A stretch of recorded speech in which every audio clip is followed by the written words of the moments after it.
so I can do my work.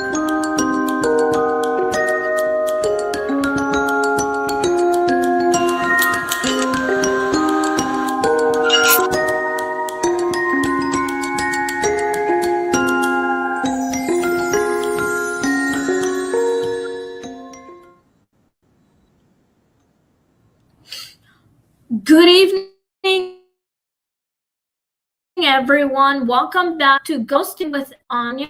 I'm your host, Anya Smith, also the author of Anya's Ghost Stories Volume 1 and Volume 2, The Return of the Dead.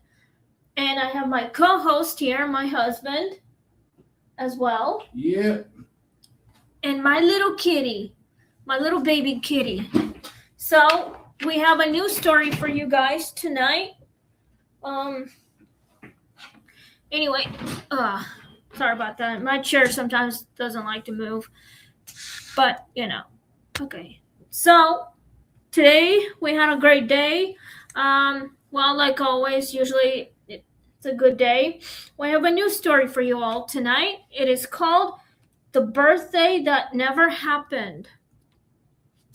So, I know, Pookie, I know, mommy's working, okay? You be good kitty. No more troubling, okay? All right, Kelly? No more troubling. Sorry, my cat likes to make trouble a lot.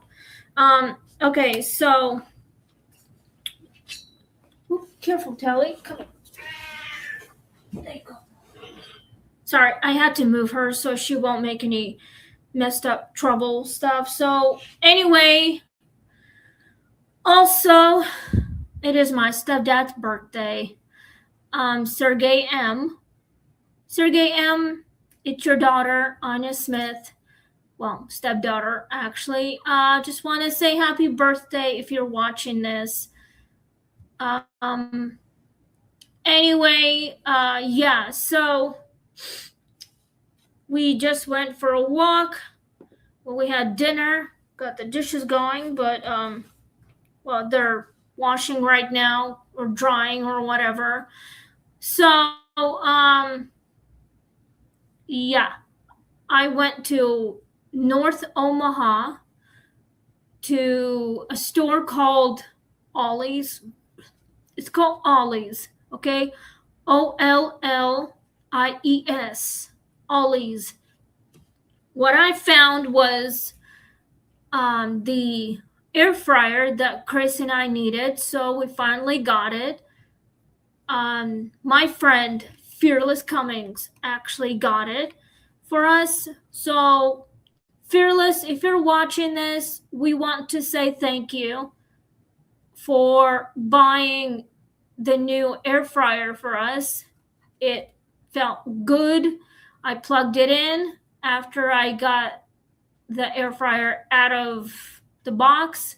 The box is back in the basement. That's where I put it in case one day in the next 10 years or 20 years, we might end up moving again. That's why I put the box in the basement, just in case. Yes. So, also bought some more yarn. 4 different colors, maybe. Actually, 2 black and white rainbow colored ones, and the other 2 different colors, almost like greenish sort of way and almost whitish colored. But anyway, yes, I am actually knitting a blanket right now.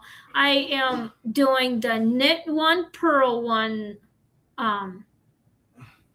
technique. Oh, Fearless. Hello. Welcome back to Ghosting with Anya. How are you doing, my friend? Thanks for joining. I made some pork cutlets in the air fryer. They turned out great, buddy. Thanks.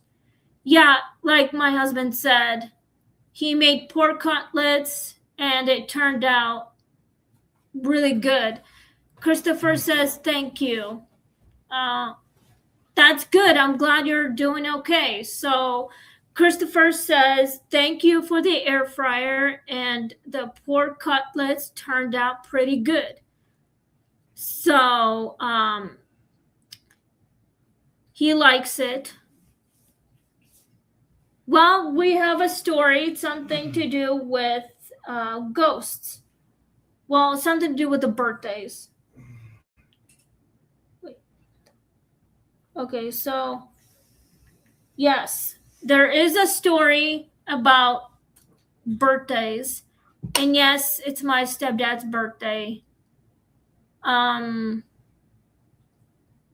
Why would you say shut someone's mouth? Please don't do that, Fearless. Yes, we know you did that, so I'm not gonna say it. Okay, so the story is called The Birthday That Never Happened.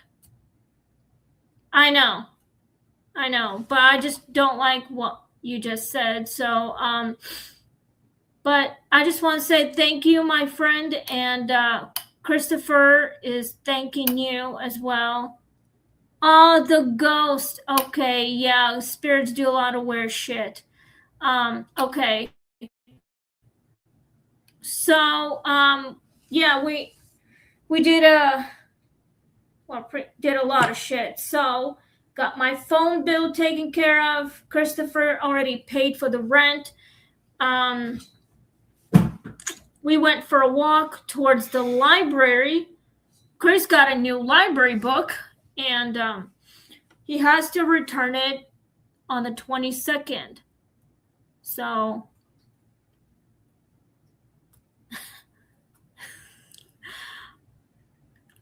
we'll figure something out. I know you think the spirits are freaking messing with you, but I know. What the hell? We'll figure some shit out. Okay, so let's get started on the story. The birthday that never happened.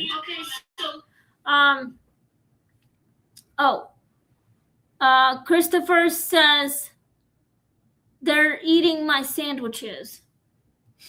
No, they don't. They can't eat anything. How do you know? I'm eating my lunch while you're out. How do you know they're not eating my sandwiches? Because they can't touch anything. That's why. They're dead. They can't touch anything. They have to use their magic powers. What ate my sandwich? I'm not the one who's doing it. The spirits are the ones who are messing with you. Oh. I know Fearless is just joking around with you. So, okay, so let's get started on the story. Please click like, share, and subscribe, and let's go with the story. And I just want to say that I got 40 subscribers, and I just want to say thank you to all of you guys who are supporting my channel. If you guys want to see my friend's podcast, it's called Ask Fearless. And yes, I have a friend who is right here on my show. And he thinks that the ghosts are touching him. And he's scared. And he wants me to call the police. I'm not sure if you can call the police on the ghosts. Perhaps maybe a psychic medium would help. Like professional. So anyway, let's get started on the story. Season 5, episode 151, The Birthday That Never Happened. Spirits are attracted to whatever they want. So anyway, let's get started. Fearless, I hope you're ready for this story right here, right now.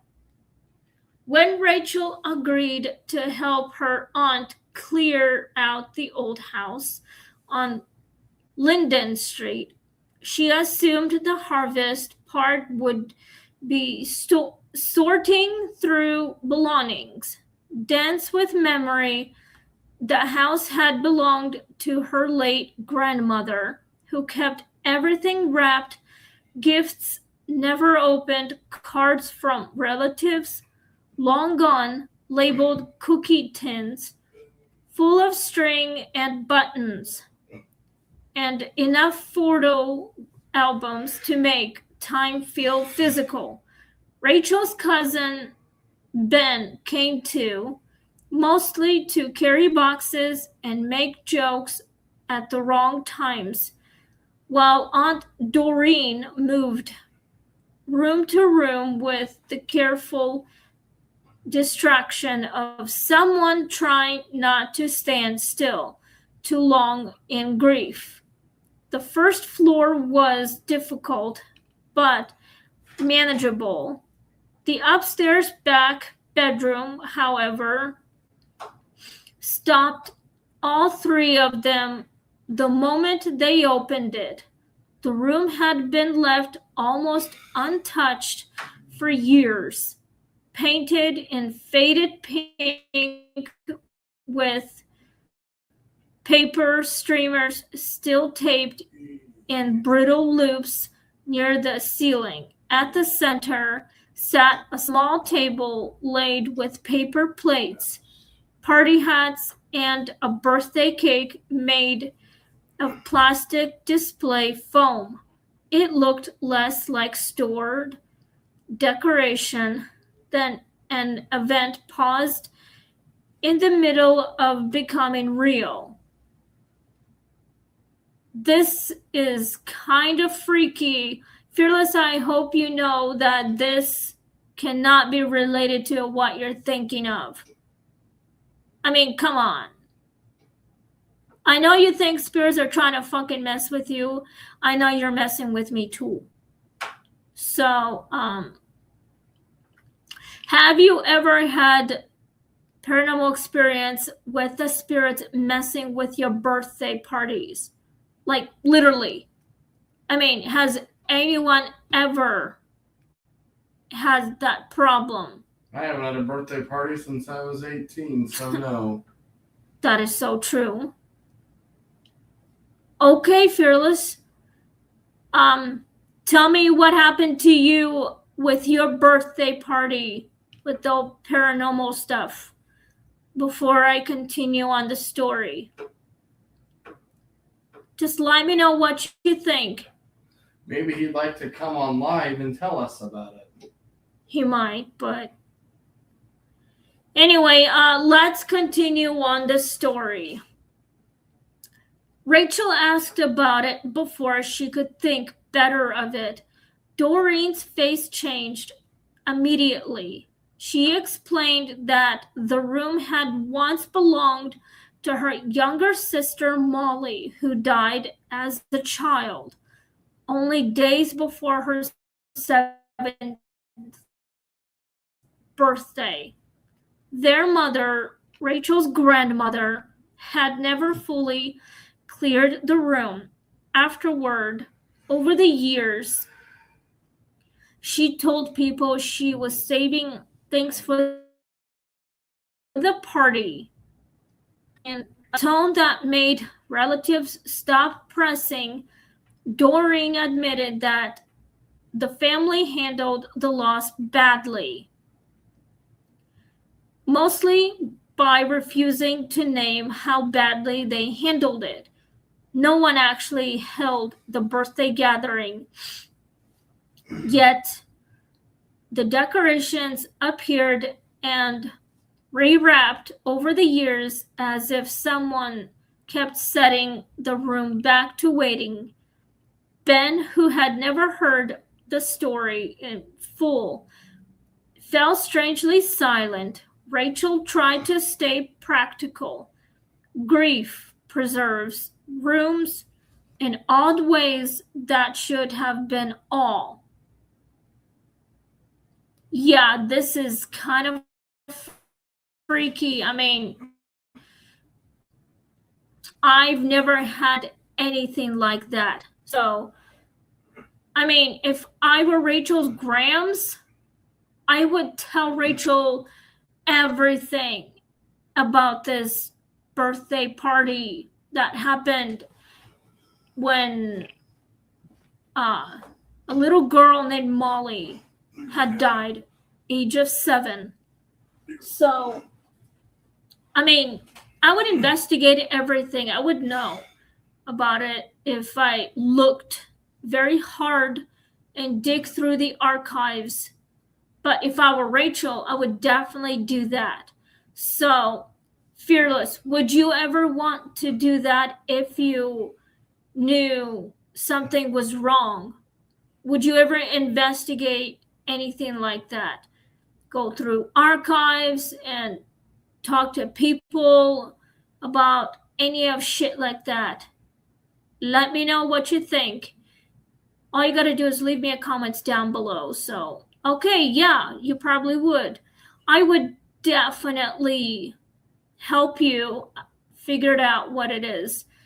We can talk to people about it, and we would literally investigate, ask the right questions, and try to get more answers too. So, all right, let's continue on the story.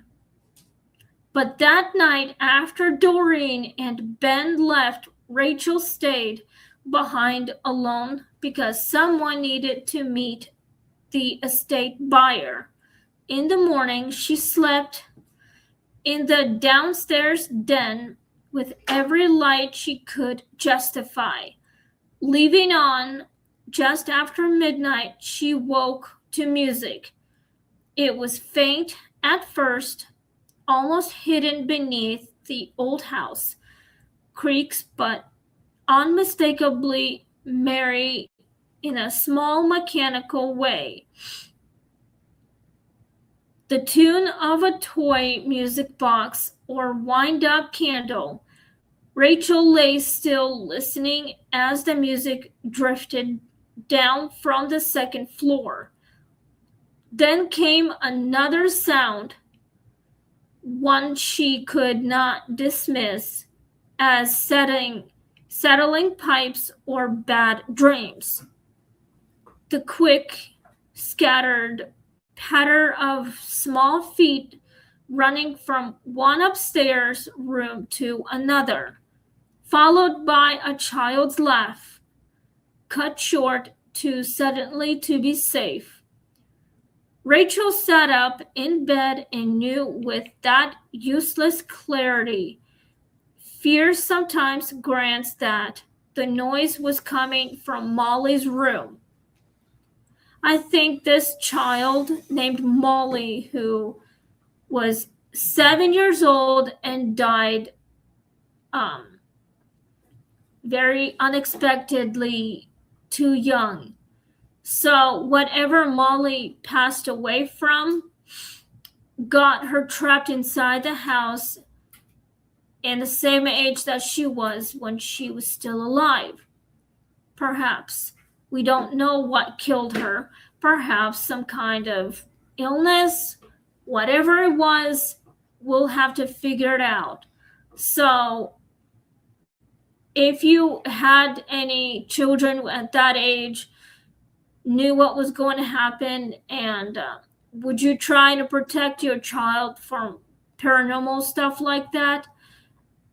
If your child was about same age as Molly, let me know in the comments down below if you ever had any experience like that with little kids, especially spirits of little kids. Let's continue on the story. She should not have gone upstairs. Rachel knew that even while climbing the hallway, felt colder than the first floor by enough to make her breath seem thinner. At the end of the hall, the back bedroom door stood partly open, though she remembered closing it. Light spilled through the crack. Not electric light, but the warm, flickering glow of candles. Rachel pushed the door wider and stopped. The room was transformed. The plastic cake had become real.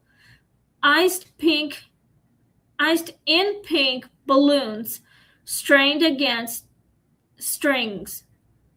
Little wrapped gifts sat on the floor near the bed.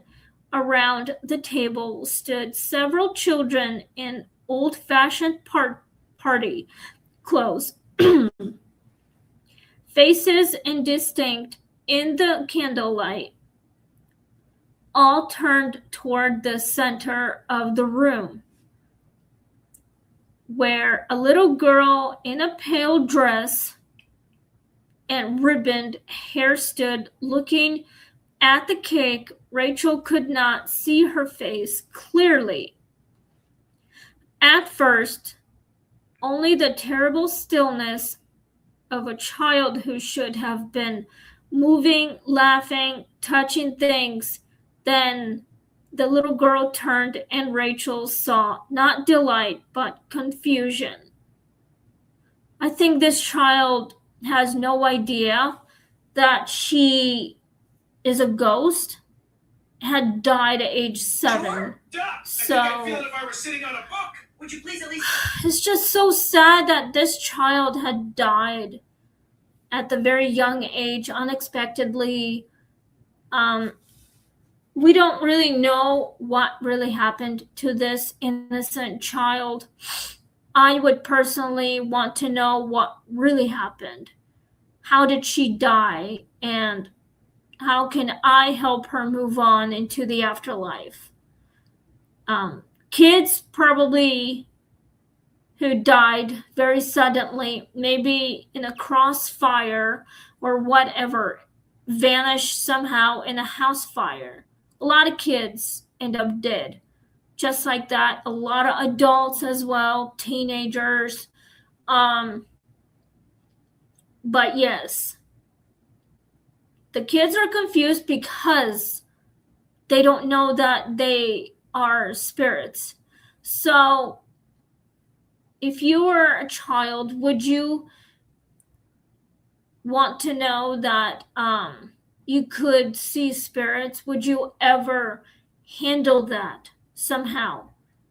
I mean, if I were Rachel, I would definitely try to figure it out who this little girl was and what timeline she was from, and I would try and help her.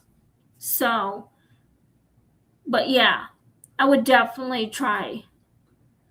All right, let's continue on the story. We are in 22 minutes right now. The children faded first like reflections disturbed on water. The balloons dimmed next, but the little girl remained standing beside the lit cake, with all 7 candles burning. Are they late?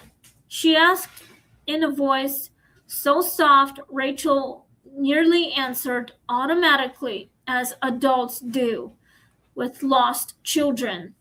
Rachel's throat tightened. Who? She whispered. Though she already knew, the girl looked toward the hallway, then back at the doorway, as though expecting adults burdened with gifts and apologies to arrive any second. Everybody, she said. Then she looked down at the cake and added with heartbreaking simplicity, I waited. The candles went out all at once. The room dropped back into moonlight, dust, and old paper streamers, leaving only the scent of wax and frosting where none should have been. That is just so sad, you guys. I mean, kids don't know that they're spirits, and it's just so tragic. I would be so sad if I ever saw any of these dead children. Heartbreaking. I would probably go into their graves. I mean, like to the cemetery and see their names. I would probably give them flowers and give them all the acknowledgement, and I would remember what they look like. I would just close my eyes and imagine what they look like, even as 7-year-olds. But still, I would tell them the truth instead of lying to them. So I would tell these little spirits of children that it's okay, that it's time to move on. There's nobody here right now, but, well, there are adults who died before you were born, and especially like old citizen people, like grandparents and parents and pets, probably.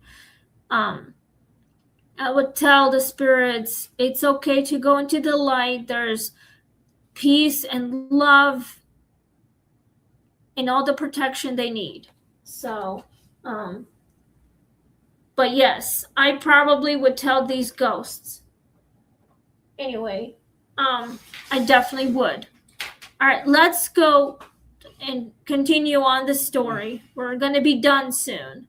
Then we're going to go to the questions. I'll try my best to get some answers, and you guys can also give me some opinions and answers as well.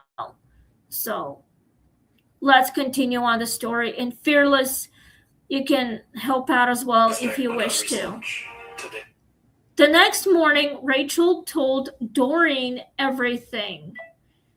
To her surprise, her aunt did not deny it. Instead, she admitted that after Molly died, their mother used to go upstairs every year near the birthday and reset the room.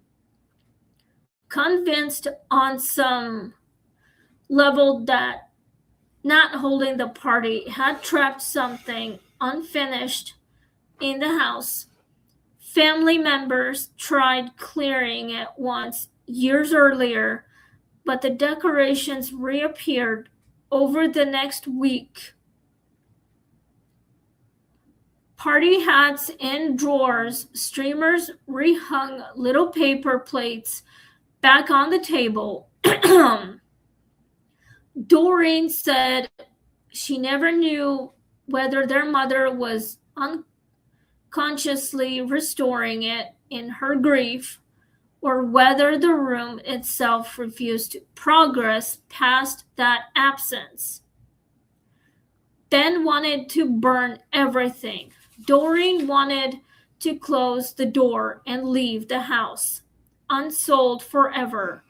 Rachel, unexpectedly, wanted something else. Not removal, but completion. So that evening, with Doreen and Ben present, Rachel set the room again, but this time on purpose, with love rather than denial.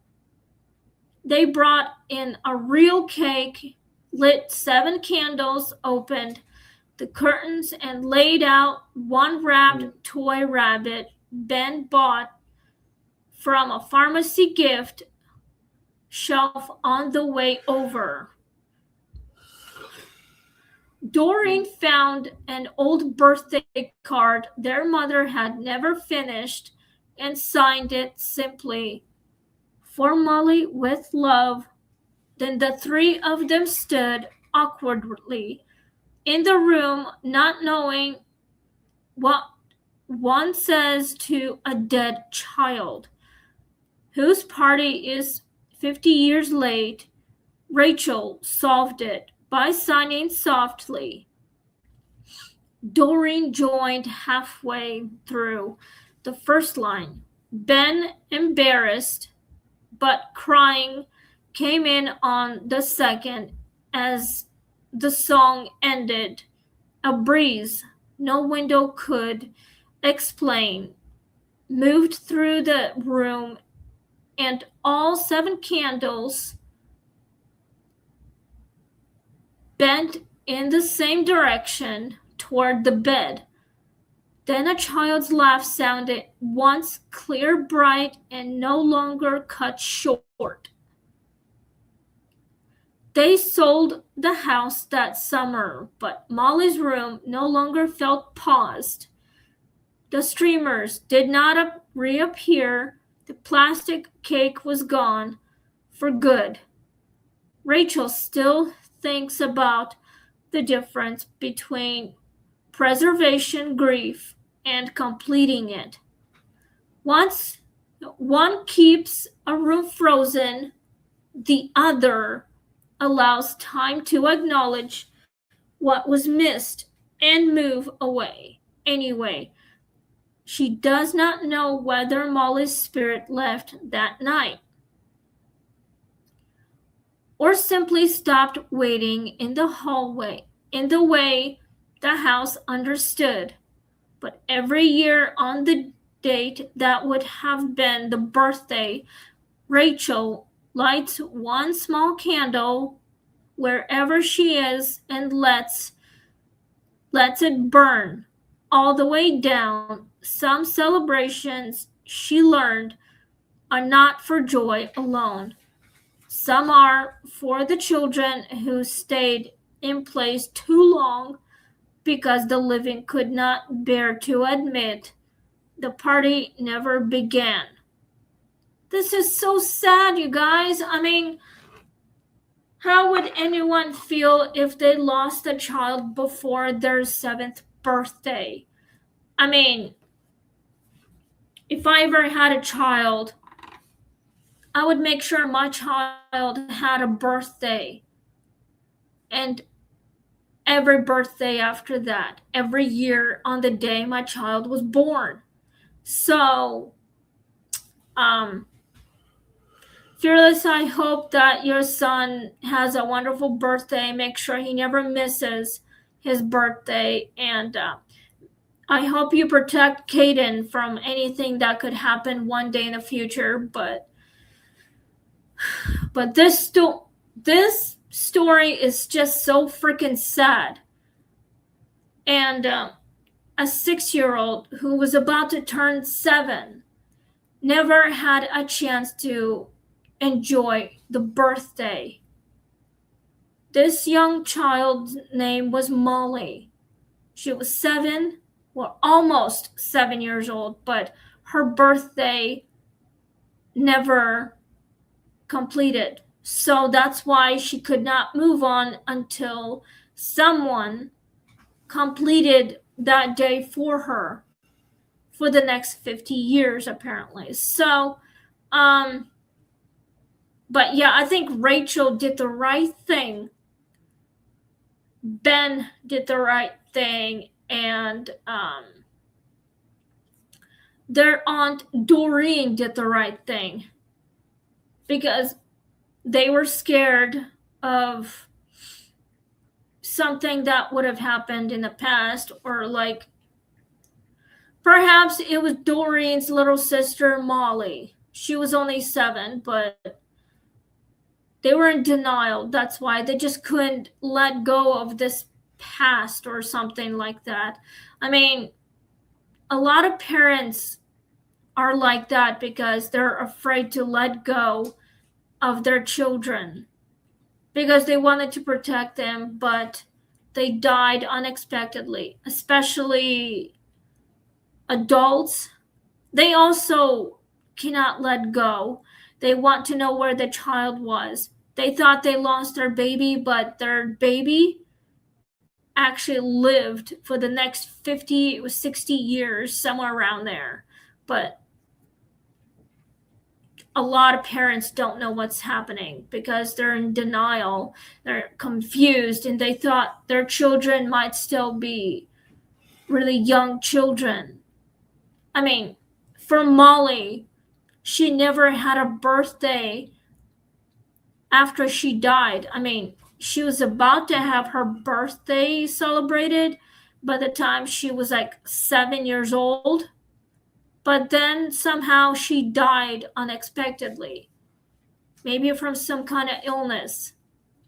I would probably want to know a lot more than that. I would probably investigate it, but I would try my best to help this ghost. Okay, so we are in the questions now since the story just got done.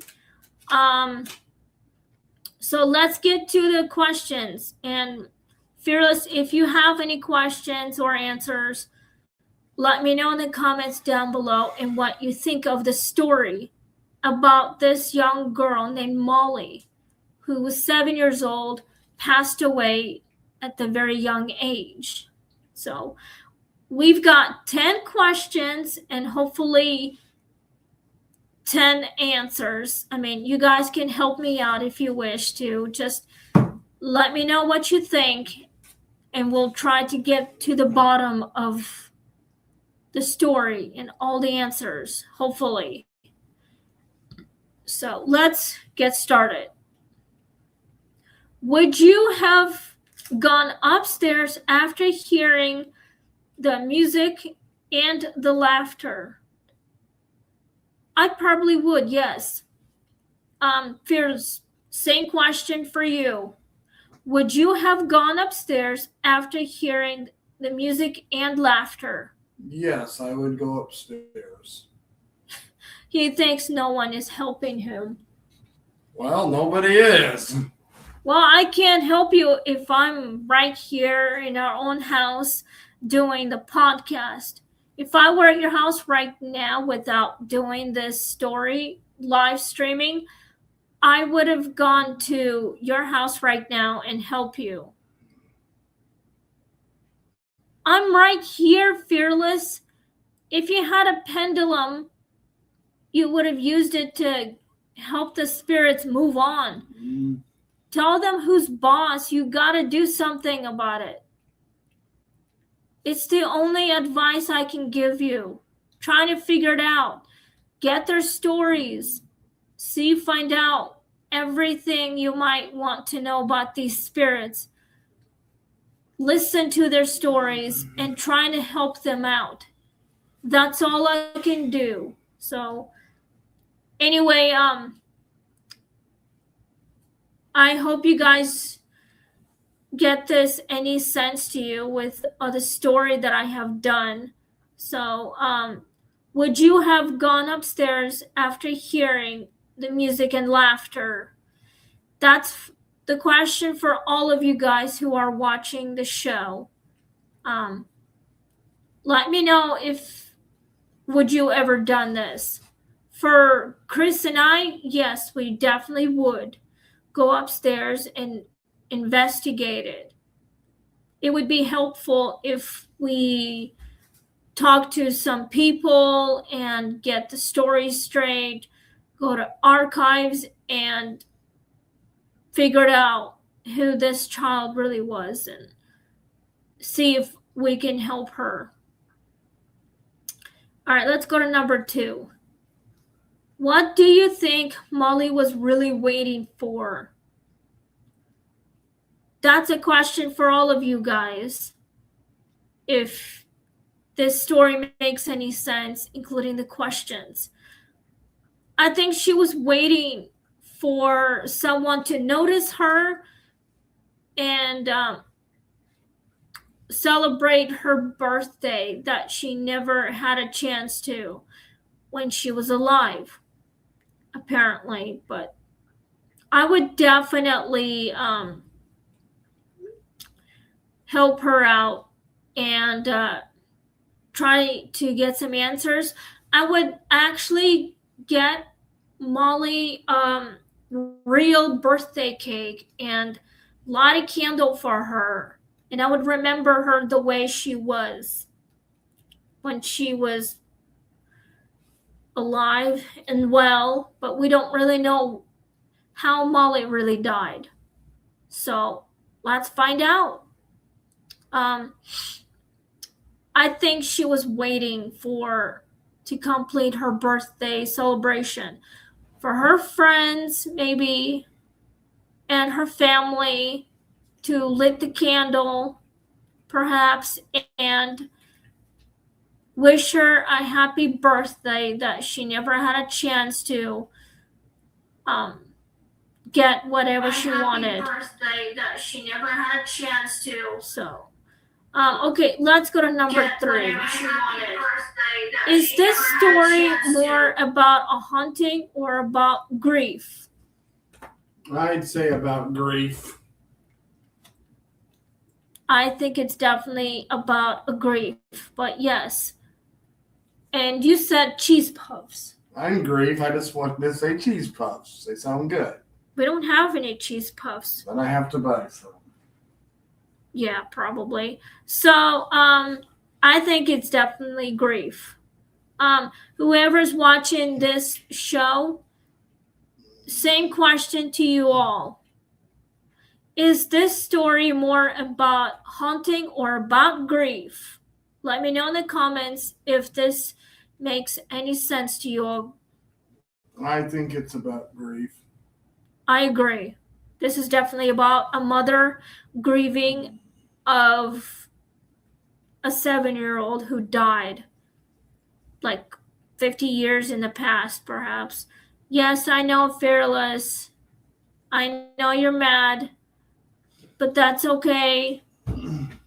I am gonna be with you by tomorrow and we'll try and figure it out what the fuck is going on. So after this podcast, I'm going to give you a call to see what's up, okay? I will check on you after I'm finished with this podcast. So, let's go to number 4. Would you have helped hold the birthday party at the end? Of course I would. Yes, I would. Would you? Yes. I'd bring the cake. And we would definitely celebrate someone's birthday, and we can help Molly celebrate her 7th birthday. Bless you. Thanks. We would celebrate her birthday. If we knew when it was. It was 10 years ago, of course, but she's going to be 11 soon. Yeah. By next year, she'll be 11. But we don't know when is her birthday. I guess her birthday is sometime in April? Maybe. We don't know because we didn't know what it was when they found her, so we'll never know when she was born. Exactly. Perhaps she came from my stomach. No. It'll be fun if that actually happened. But, But I would definitely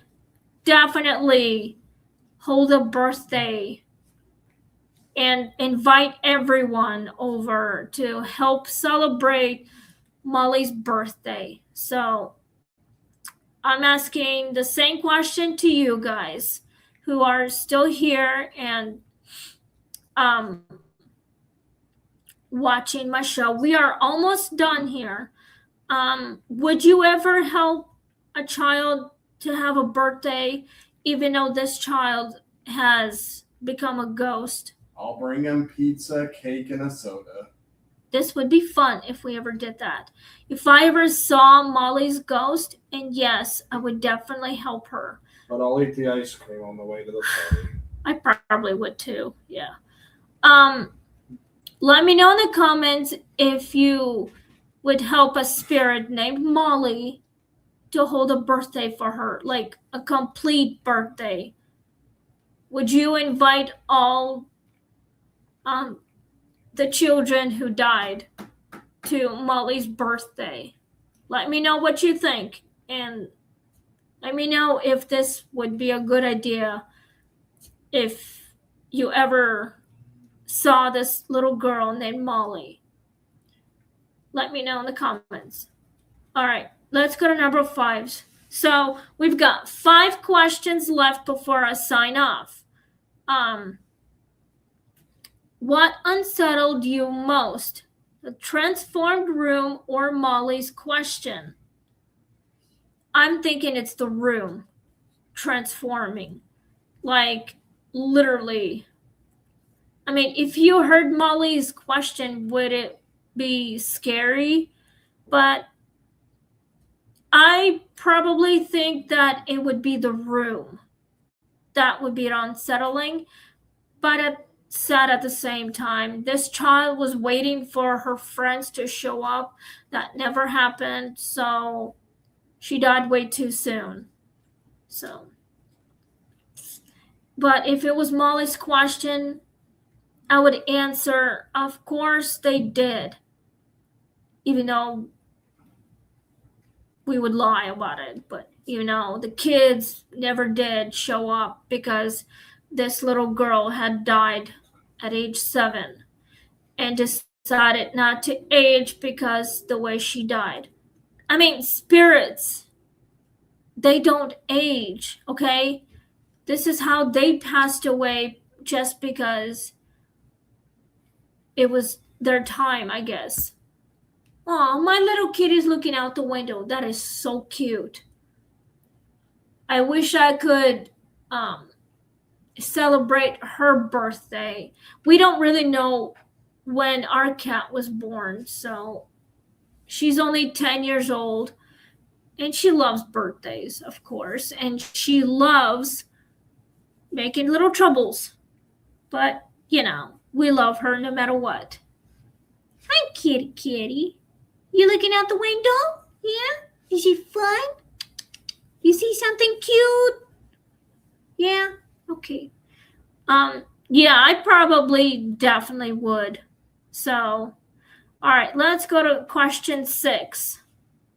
Do you think unfinished celebrations can become emotional anchors in a house? Yes, they can. Of course they can be. It's just so sad that when your child end up passing away at the end and you grieve and you just want to know what happened, would you ever investigate all that and talk to people and ask the doctors to help her bring them back? Would you ever be so emotional and become depressed and grieve a lot? You become angry about it. But do you think it's unfinished celebrations? But for me, yes. Same question for all of you who are watching this. It is 5 minutes after 9. The questions are almost done. Let me know if this is helping you guys. And here's my co-star, well, my co-host, and our little baby. So, once I get out of this chair, she's gonna end up stealing it. Cats like to steal their owners' chairs for no reason at all. But I think it might be yes. Do you think it's emotional? Yes. Especially the unfinished celebrations? Yes. I think so too. All right, let's go to number 7. Was Rachel right to complete the ritual instead of clearing the room? I think so, yes. So, if I were Rachel, I would literally do the same thing as Rachel did. Molly wanted to have her birthday celebrated even in death. So, if I were Rachel, I would definitely continue celebrating the child's birthday. I mean, there is a show I have watched. It's called Ghost Adventures, and there's one episode where Gary Golka and his wife had the episode where they lost their teenage daughter in a car crash back in 2004, I think. They celebrated her birthday. So somehow their daughter went to a party, and when she was driving home after the party, she lost control of her car and then crashed into a tree and passed away instantly. in the hospital. So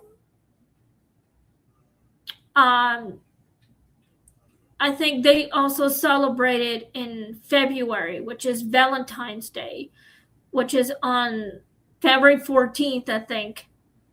That's when she was born in 1987, and the year she became a spirit in 2004. So I think that completing the ritual is the best thing to do. Like Gary Golka lost his daughter in a very sad, tragic way. I'm still thinking about that episode that I've seen. And we've lost so many people, and we are still grieving about that. Even it takes years, but still. I think Rachel did the right thing. Okay, let's go to number 8. How is a child's waiting different from an adult haunting? I think a child is waiting for someone to complete the ritual. Is like she was so excited. Maybe she want her friends to come and celebrate her birthday, open up some presents, and just be happy, and just have fun playing with her friends and just be around her friends and family, that sort of way. But for adults, it's a bit like confusion, angry, sad, outraged, not remembering how they died. The haunting would be like being so mad about something and get revenge for what happened to them in a violent way of death. This is how adults haunt the place where they died and how tragic it happened to them. All right, we have 2 questions left before I sign off. We are in 52 minutes now. Okay. Let's see. Yeah. Do you believe some places remain stuck because families avoid truth? Yes, of course they can. I mean, a lot of places can remain in the past. They can't handle the truth because they don't remember that much, because they block it out. They like in denial or something like that. They just don't want to hear it because they're so emotional. If they do that, they become very emotional and depressed and go back into the night that happened. The reason why they avoid it, because it's just pain all over again and emotional sadness. A lot of grief has come too. So my mom doesn't like to talk about what happened to my stepdad, Alex. And she's afraid of that. That's why she denies it. This is why she can't really talk about it.